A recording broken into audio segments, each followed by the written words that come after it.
প্রফুল্ল শীর্ষক রচনাটি বঙ্কিমচন্দ্র চট্টোপাধ্যায়ের দেবী চৌধুরানী উপন্যাসের দ্বিতীয় পরিচ্ছেদ থেকে সংকলিত।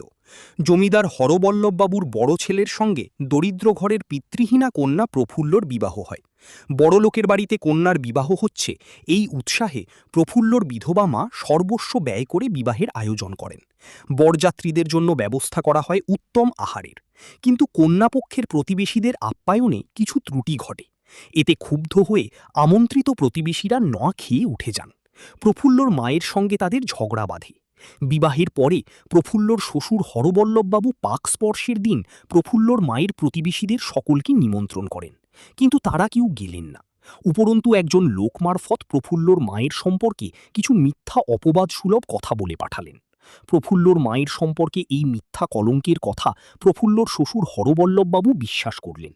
পরের দিনই তিনি পুত্রবধূকে মায়ের বাড়িতে পাঠিয়ে দিলে প্রফুল্ল ও তার মায়ের সঙ্গে প্রফুল্লর শ্বশুরবাড়ির সমস্ত সম্পর্ক ছিন্ন হল। হরবল্লভবাবু পুত্রের আবার বিবাহ দিলেন। প্রফুল্লর মা দু একবার কিছু সামগ্রী হরবল্লভবাবুর বাড়িতে পাঠিয়েছিলেন, তাও তিনি ফেরত পাঠিয়েছিলেন।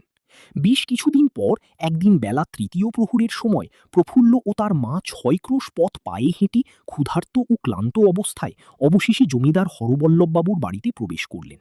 প্রবেশের সময় ভয়ে তাদের পা সরছিল না, তবুও সাহসে ভর করে তারা বাড়িতে ঢুকলেন। হরবল্লভবাবু তখন ঘরে সুখনিদ্রায় আচ্ছন্ন ছিলেন। প্রফুল্লর শাশুড়ি পা ছড়িয়ে তার মাথার পাকা চুল তোলাচ্ছিলেন। এমন সময় সেখানে মাথায় আধ ঘোমটা টেনে প্রফুল্ল ও তার মা গিয়ে উপস্থিত হলেন। প্রফুল্লর শাশুড়ি প্রথমে তাদের চিনতে না পারলেও পরিচারিকা তারার মা মারফত জানতে পারেন তারা তার দুর্গাপুরের বিহান ও বড় ছেলের বড় বউ। প্রফুল্লর মায়ের সঙ্গে বাদ প্রতিবাদে জড়িয়ে পড়লেও প্রফুল্লর চাঁদের মতো মুখ দর্শন করে প্রফুল্লর শাশুড়ি তাঁর প্রতি একটু সদয় হন। পরে উভয় কথোপকথনে বিশেষত প্রফুল্ল যখন নিজেকে শাশুড়ির সন্তান বলে মাতৃস্নেহকে জাগাতে সমর্থ হয় এবং সে যখন দাসীবৃত্তি করেও সেখানে থাকার আবেদন জানায়, তখন শাশুড়ি তার প্রতি আরও কোমল হয়ে তাকে রাখার ব্যাপারে কর্তার কাছে অনুমতি নেওয়ার উদ্দেশ্যে অন্তঃপুরে গমন করেন।